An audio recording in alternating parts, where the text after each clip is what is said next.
Almost 30. What's up? What's happening? It's Lindsay and Krista here to entertain you and be your fashionistas. Yes. This is the third episode you're seeing me in this turtleneck. Yeah, we batch our content and we almost don't summer. have a stylist. Yes. So It's a Sunday. I'm wearing a full lip. And it's miserable. And my hair is in a grease ball. it looks great. It's gray. I have grays now. Oh, really? Yeah. This year, it's funny. Me and Justin both were like, damn. Last year we got grays. Really? Yeah. Does that make you feel better than me? Yeah, I'm excited. I was like, initiation into Totally. To wizardry. wizardry. Yeah, I'm officially a Wisdomry. wizard, dude. Who is it? Who is it? My therapist. Yeah. She has grays, and she's like, I think I'm just gonna rock it. Well, I'm blonde, so I'm not gonna. You know what I mean? You Yeah, you can't can't really see see it. 'em. I'm sure I do. I'm sure I'm like you. Okay. We're the same. I used to have blonde hair, but now I'm dark. Dark. I like it. Yeah, it's okay. I like it. It's okay. I liked who I was. I was funner when I was blonde. Dude, when I look at old pictures of us when we were really highlighting it, wow, it's Wow. No, I that mean, wasn't even my worst, I'm dude. blinded. Dude, I was thinking about when I went to college and it was white on top and dark on bottom. Do you remember that moment? Yes. Who led that charge? It was the reverse biology. The reverse biology? Biology? Biology of Yes. whatever. Biotechnics? Biology, yeah. Yes, it was black dark on, and then it was white on top. man. Who did that? Our poor hair. Who started that? Because that was that was so Avril Lavigne? bad. No. That was such a because I remember my hairdresser taking the top half, highlight to the crit, like highlight, and then so dark on the bottom. Wow. Did you ever do that? You No. wouldn't. Not rebel enough. No, I'm not rebel enough. I would get zebra highlights though. For sure. And I was so excited. The more zebra, the better. Ooh, I loved it so much. I felt Everyone's so fresh. like, caramel, please. Everyone wanted caramel ones. I was like, caramel highlights, please. One time I had a period Caramel. of trying to highlight my hair myself with like a home kit, Oh yeah. and I really fucked it up. I'm And not then about one that. time, me and my best friend Caitlin told our friend Danny, we were like, everyone was like, "You're good at hair." Got best hair in high school, so I thought I would be able to highlight hair with kitchen foil.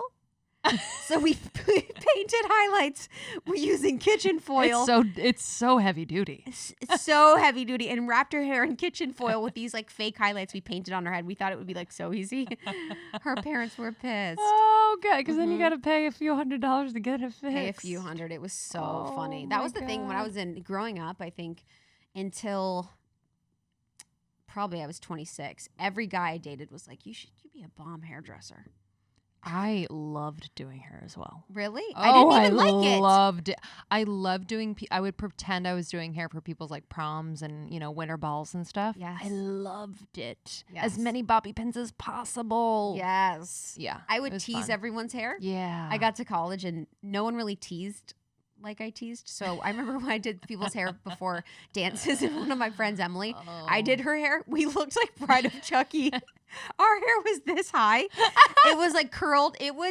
I feel so bad. We still laugh at that picture to this day because I jacked her up in a bad way. I did one of those hairstyles at a formal where the sides were really slick and then the top was high. That was recent. That was a recent trend? No, what was the one Maddie's wedding? Oh, I did that, but that was more the slick. that was more the slick. wet. This was like Yes, like this rocker. Was, this was like interesting. mohawk thing. Or was that at the time? Yes. Whatever. Wow. Yeah. Wow. That was a good one. I'm excited about this Ask Me Anything. We love these ones with you guys. They're so fun. And, we have probably like 5 or 6 if you guys really like this one. These are just solos with Lindsay and I. We take questions from the community. And what's really cool about this is that we're going to be doing Ask Me Anythings with our community live in the membership. So if you enjoy these, you can come into conversation with us and have your questions asked live with Lindsay and I in our community during our monthly Ask Me Anything happy hour. Yeah. Cannot wait. You can go to almost30.com for more. Shall we begin? Yeah, let's do it. Okay. First question was, do you have any predictions for 2021? Any spiritual, world event, any predictions. By the way, we're not psychics, so At all. hold on, let me get We psychic. actually have the week before we did our predictions episode. So The you guys best. can dig into actual predictions from psychics and astrologers. We have 2 full episodes with some of the best in the business that are predicting everything for 2021. So highly recommend you guys listen to that. I mean, this is just like peanut gallery over here. Yeah. For me, I feel like I haven't listened to that episode just yet because we're recording this a little before it comes out, and I have not listened to anyone really do predictions on 2020 thoroughly.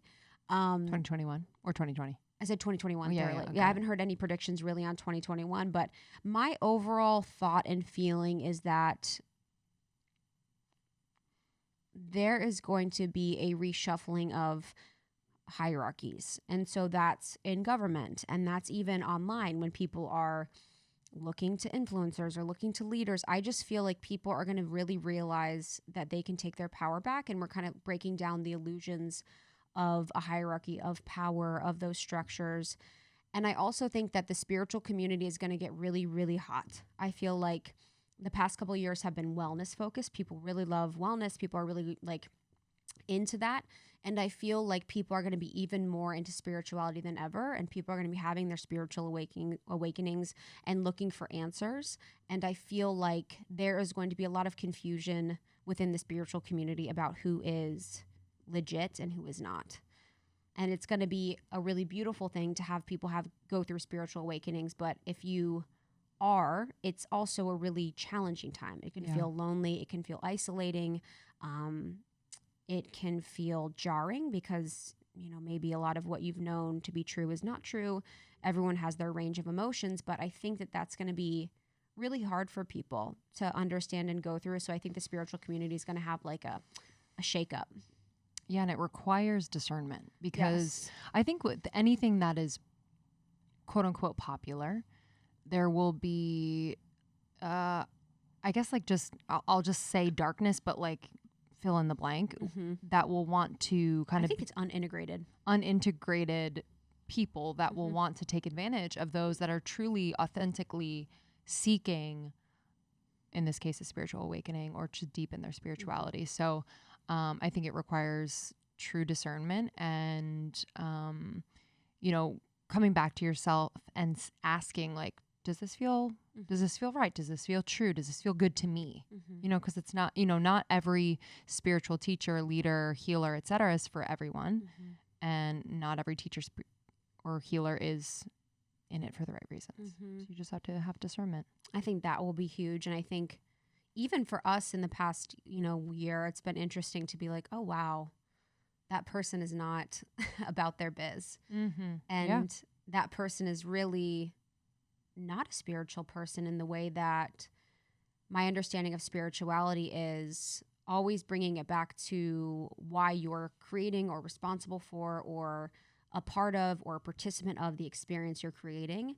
And then also that unity conscious, knowing that we're all one and that really this is like something that we're all in together, just 2 examples. But a lot of people are not really integrated in the spiritual community and are really speaking from a pain body place or like a fear place. And that realization this year actually made me really bummed. I was like, damn, that makes me really, that really bums me out. Yeah.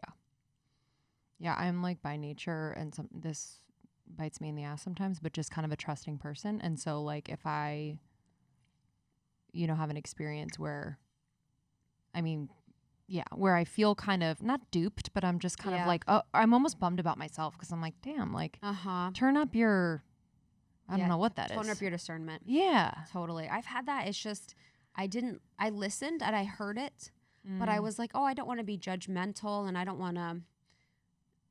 Part of it is loving people for where they're at. Totally. And so that's it too, is I love people for where they're at and I'm not being better than them. And that's part of it. But that doesn't mean that I need to spend time with them or learn from them or, have them be someone that I'm like using as a mentor or someone as a resource. So I agree with you. The discernment this year is going to be really huge because there's going to be a lot of information out there. There's going to be a lot of questions. And if you guys have noticed over the past year, there's so much uncertainty with everything that people are looking for answers everywhere. And that was something, that I noticed happening over the last few weeks. There was the situation where there was a woman that was calling out these certain healers online.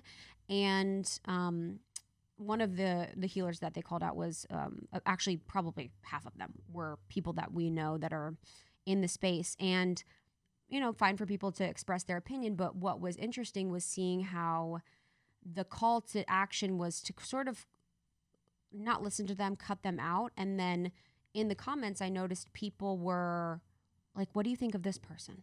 Asking this person, what do you think of this person? Should we cut them out? Should we, are they good or are they bad? And they're really just giving the power away to someone that like really might have no idea what they're talking about. Yeah. And no one should be asking, what do you think of that person? What do you think of that thing? Because that's for your own judgment, and that's not mob mentality. Like, it's not what we should be doing. So in this space, it really is being discerning of like, what is this person out here for? Is it for themselves? Is it for the truth? Is it for something that feels really good for you and makes you feel expansive, makes you feel empowered, makes you feel like you have the power? Yeah. Powerful. What are your predictions? My predictions. Well, I keep waking up in the middle of the night, and I think I'm still sleeping, but it kind of it's not lucid, but I'm looking at my room, but everything's shaking. Wow. So not to be weird, but I think there might be some earthquakey things that might happen. Wow. And we're in LA, so we'll probably be getting whatever happens. It's just weird, and I've never had that before, but it's just like this rumbling, and it's not the cars outside for sure. So I just have been thinking about that, so we'll see. I do think that just in general, we might see some of the turmoil reflected in nature.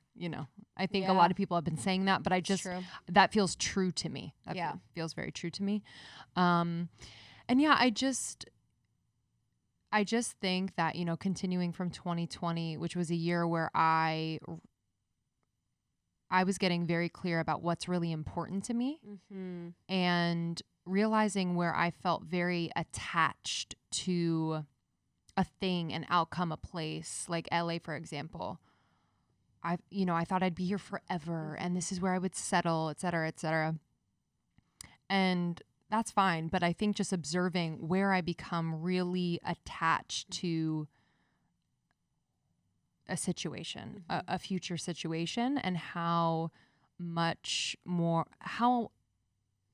fun life can be when I'm a bit more unattached, and also tuned into the present moment. And the present moment is what's important to me, my friends, my family, being good to myself, being good to my body, creating a space that I love, that inspires me, doing the things I love, like the podcast, like music, just getting really clear about like these simple things that bring me joy, that make me feel safe, that make me feel inspired, help me to grow, is what 2020 brought me. And I think 2021 will just be kind of like next level of that for people, which is just getting clear on the important things in their lives, whether it's allowing, maybe some friendships to fall away because they really weren't in alignment, or, if you have a job that you don't love and you're like, what, it's important that I love what I do.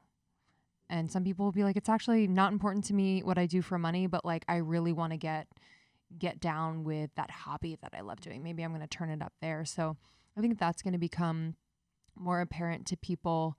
And I guess my hope really is that, there is, I don't know, I felt like in the last month, I've just been in such an observer seat. And sometimes I feel kind of the shame that people put out there where like, you don't stand for anything, you don't do anything. And it's like, there is that observer part of me that just sees like intense growth within all of this. and just kind of wants to like love on people for being in that moment in their lives. And I think if we do a little bit more of that, where we have that just a little bit more compassion and empathy, I'm not saying that everything that's going on should have your compassion and empathy, but rather than reacting so quickly from a place of being really emotional, you know? Totally.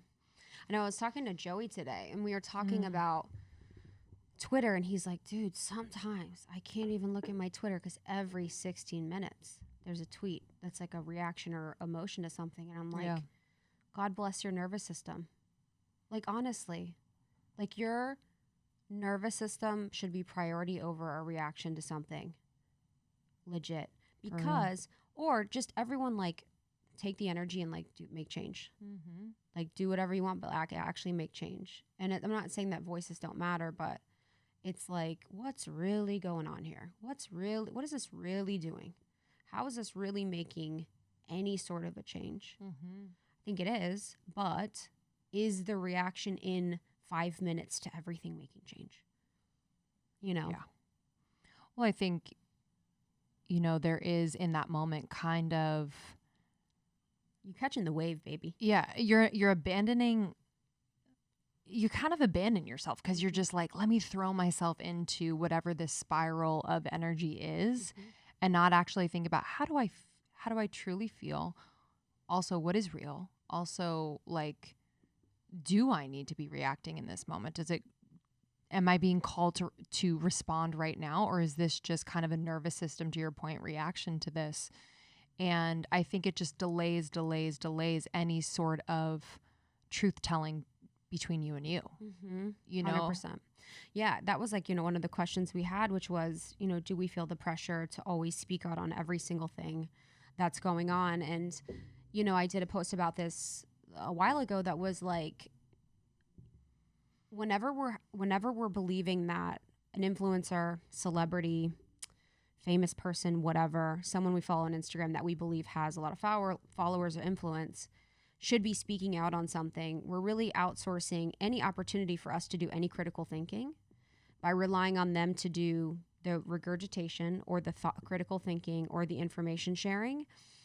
And it's just such a way to give away your power. It's like, like this person thinks this way, I do too.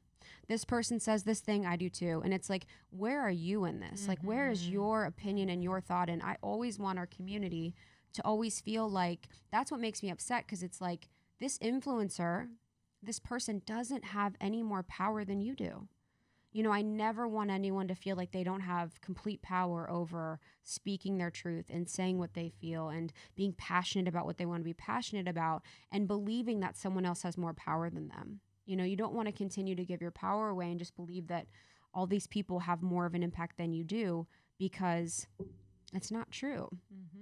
And the other side of it is, you know, or else you're encouraging basically the echo chamber. It's like, you know, does this person agree with what I agree with?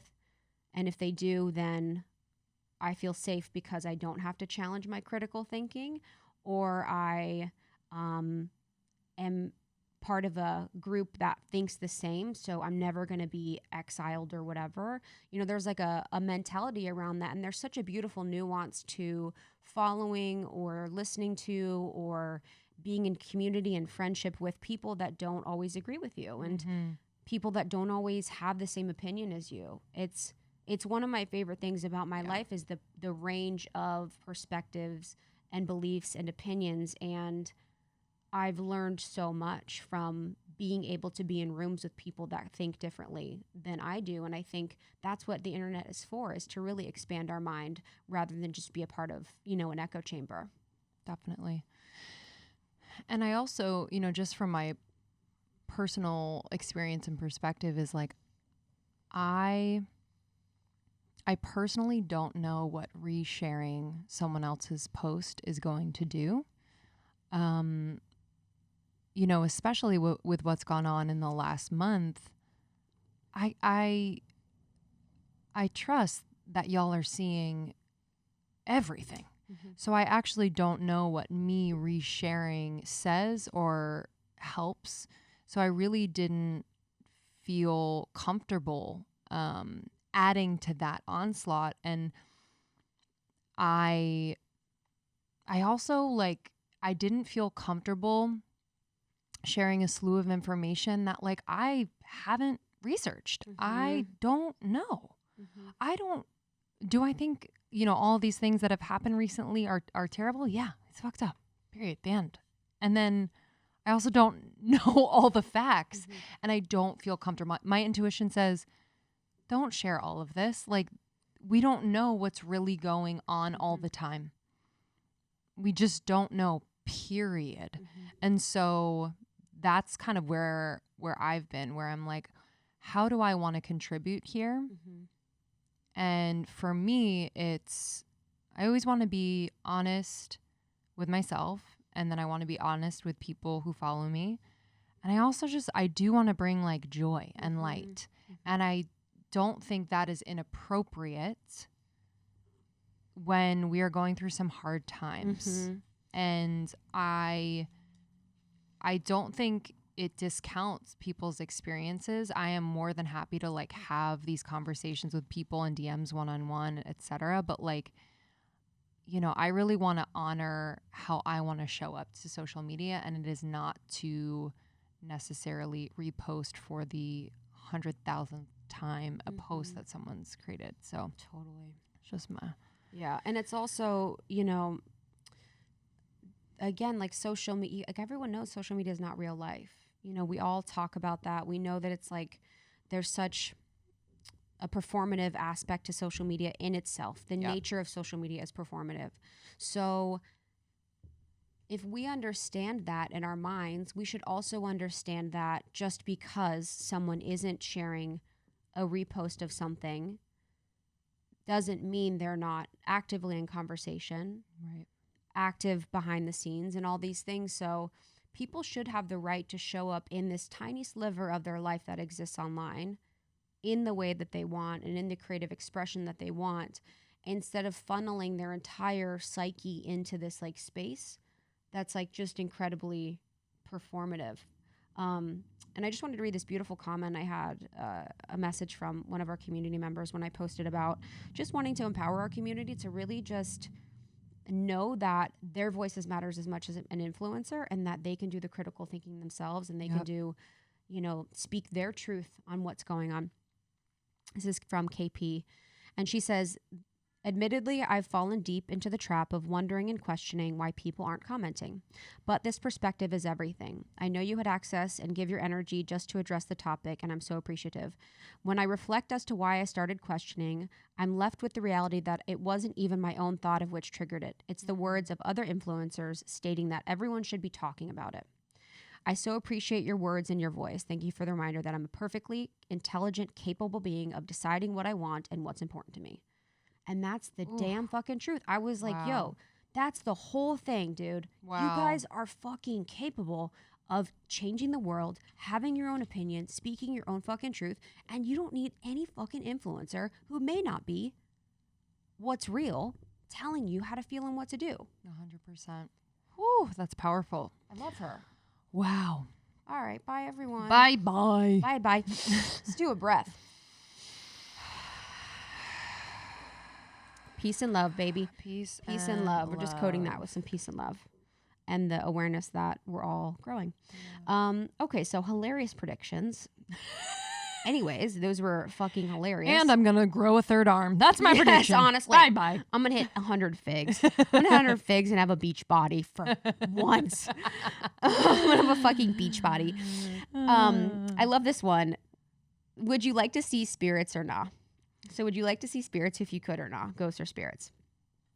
I'm pretty sure I've, on the plane, decided that I will never see spirits and ghosts because I don't think I've seen it. But this is what's interesting, is for my entire life, I thought I would see them with my eyes, but you really see things with your third eye. Mm-hmm. And so I didn't know that my entire life. I was like, why haven't I seen anything? And I was like, I've seen this, I've seen that, but I've only saw it within my mind's eye and my third eye. And I'm like, oh, that's where you really see things rather than with your physical, which you also can see with your physical eyes. Like people have definitely had that experience, but I think it's more so that you have it with your third eye. And I didn't even know that. Yeah, I know. I've always said that I want to, but I think that's kind of what's Totally. like tricky, where it's like you try so hard. Yes. You try so hard, and you're right. I think it's your third eye, but I also think there's like sometimes I get smells, like very Wow. random smells. Mhm. Usually it's like around bedtime. Bedtime for me, and my dreams have been really trippy. I know you've had like a lot of dream stuff happen recently. My dreams have been wild, but it's been fun to kind of take that dream state. I'll see things in real life the next day that are like from the dream. So it kind of feels like this connection wherein I then think I can kind of start to eventually communicate like in the dream to be able to kind of see in real life. But I think after a while, if I were to be able to see spirits, it might be a little distracting for me. Totally. I don't know if I could do it. Totally. Like, why is like a kernel in my bathroom right now from 1770? I think I'm a no. I think I decided this when I was very little because I used to be terrified of spirits my entire life until I claimed my power in the past couple years, and I'm literally I laugh at the fucking thought of a spirit or entity trying to fuck with me. So I've never really wanted to. I think I've tried to connect more so to aliens or entities, but it's like I say that. I'm like, yeah, I want to do it, but then it's dark in my bed and I'm like, I'm good. Yeah. I want to take a nap. Like I want to sleep. So I think I'm pretty much good. The one time I saw something was in Palm Desert, actually. I was at 29 Palms, which is really fucking wild. And it was at the foot of my bed. It was this like dark figure that was kind of like a very tall Indian chief almost. And I remember I was terrified. I was like petrified. And I kept calling in Angel Michael. I knew he was there. And so I kept calling on Angel Michael. And Angel Michael eventually like escorted him out. And there was a psychic the next morning that was doing this like workshop. So I just said to her, I'm like, hey, I just want to know, like, I think there was something. She's like, oh yeah, Black Eagle. He's one of your spirit guides. I was like, what? She's like, Black Eagle was at your bed. He had something to tell you. And I'm like, I don't know if he felt good though. I felt scared. Really? So I don't know if he could have been back good. Who knows? But that was the only time where I remember that feeling. And then I do remember in Nashville, we were in Nashville for on-site. I had that visitor. Oh, yeah. I think it was Archangel Michael, but I had this blue light that just came to me. And I remember my soul thinking, this is the best I've ever felt on earth. This loving presence that felt like I will never feel this type of pure love again. And I don't know if it was Angel Michael. I don't know if it was Mother Mary. I don't know if it was a Pleiadian, but I remember that feeling too, that visitor. But there was no face or spirit or soul because, yeah, that stuff is just like murky. Well, I feel like when it's, and I haven't had an experience, but angel guide, it's like more light being rather than like an actual figure. Totally. But I don't know. There's new on Netflix. I'm not always down for Netflix spiritual stuff because I'm like, yeah, what are you trying to do to me? But Surviving Death on Netflix is actually, I'm liking it. It's beautiful. It's like a nice intro, but they talk about near-death experiences and mediums and physical mediumship and a lot more. But I mean, these near-death experiences are unbelievable. Really? Unbelievable. You guys have to watch it. We did 2 episodes. Eben Alexander on, you can search Eben, EBEN, almost 30, and then Wade Lightheart on near-death experiences. And so many of them are incredibly similar, just in the basic sentiment of they are taken to a place that is the most beautiful, loving place they've ever been, and they do not want to go back to their bodies. Yes. At all. I know. But their guides, you know, or the angels or whoever they meet will say, light beings will say, you know, it's not your time. One woman actually, she went up there and just felt so amazing, and she was told that her son was going to pass away before he was 18. And she was like, why are you telling me this? And And they're like, they said something to the effect of just like, you know, all life is beautiful. For however long you are on earth, all life is beautiful. And he actually did pass away just after he was 18. And, but she had that experience of knowing where he was going. Wow. And she was like, you know, if this is where he's going to be, like, what a gift. Yeah, truly. But it's beautiful. Dope. Dopey, dopey, dope. Dope, dope. Okay, here's another one from you guys. Okay, this is a good one. How do you manage your relationship energy with your mom? So I did a whole episode called The Mother Wound, about my mother relationship and sort of how our relationship has evolved, how it's affected me, and how important the mother wound is to look at when healing, and how the mother wound has affected me, and really things that I've done in my life to really work on and work to heal that mother wound, which I'm really working on and focused on right now in therapy and in my life. And it's interesting because my mom just listened to the mother wound episode. Tell me more. She said, everything I said was true. She was like, you know, everything you said was true. Oh, that's beautiful. Yeah. She's really changed so much. It's Wow. crazy. I do feel like the more I've healed, she's really changed, you know, because, yeah, the way that she shows up is completely different than before. But how do I manage the relationship energy with my mom? I think that the way that I've managed to work on that relationship and really change and shift the energy with my mom is first by releasing all expectations of what I wanted her to be. And I think if we think about, oftentimes as a daughter, our dream is to have those expectations be released of us. So I can think about in my life, my expectations my mom had of me, whatever she wanted me to be or grow up as or be seen in the world as. If I didn't have those perceived expectations, I probably would have felt a lot more freedom in our relationship. Same with my sister. She really struggled with the perception of that pressure.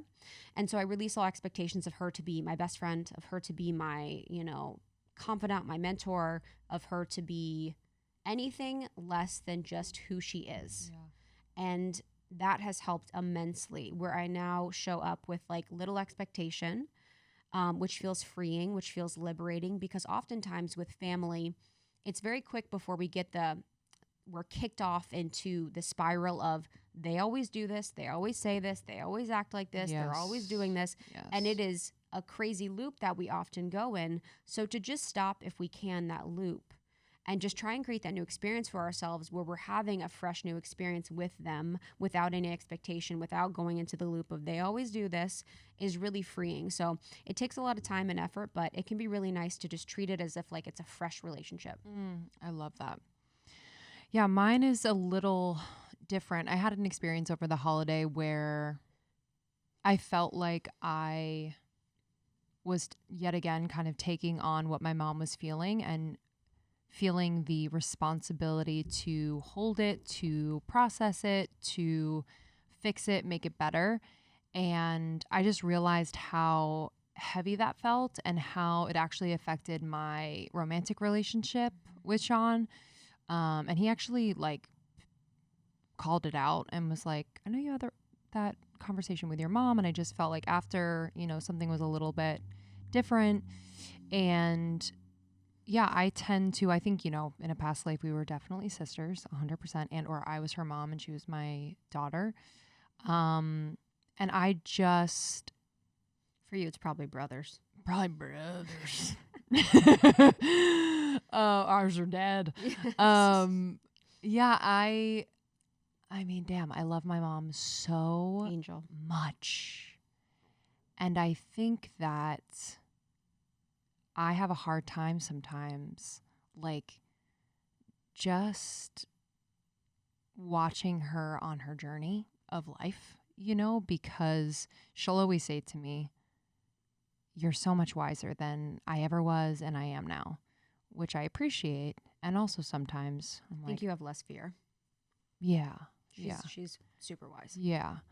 But I just, sometimes it makes me sad. And so for me, the way that I manage my energy with my mom is to literally after we talk or after I see her, you know, it's always so good and positive for the most part, but I do have to kind of like kind of literally clear some chords, because I become so attached to either what she's talking about or how she's feeling or what she's going through.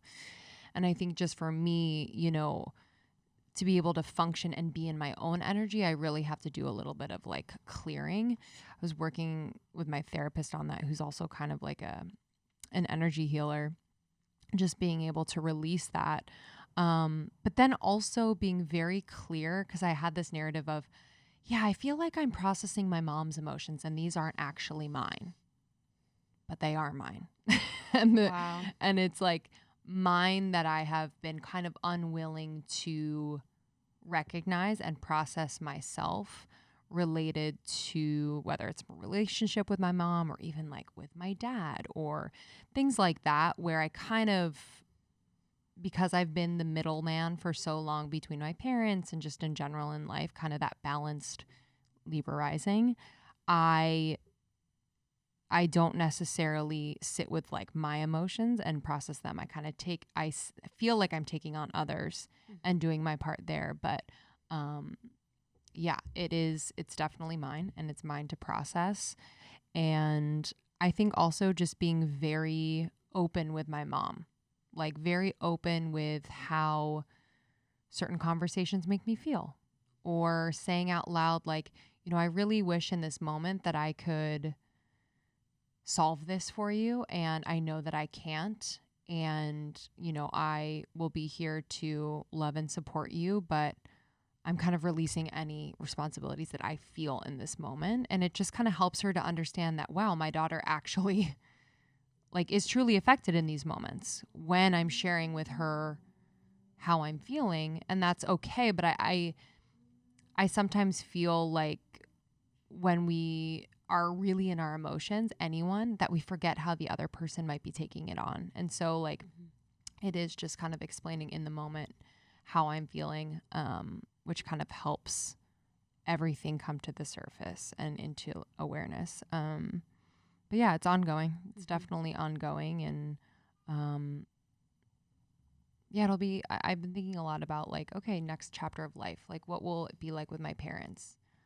You getting married, I'm sure you're like, I don't know if it changes, but I'm thinking about like when I get married, when I have kids, like what will that relationship look like and morph into, and how will I see them differently and they see me differently, and all of that. Getting ahead of myself, but That's sweet of you. I know. Don't care. Don't care. I probably care too much. I know. It's really sweet. Also, we have Bethany Webster, who wrote The Mother Wound, or Healing the Mother Wound, the book, coming on. So that's going to be really powerful too. So guys, stay tuned for that one. That book has been really great. Let's do one more. Yeah. Okay, perfect.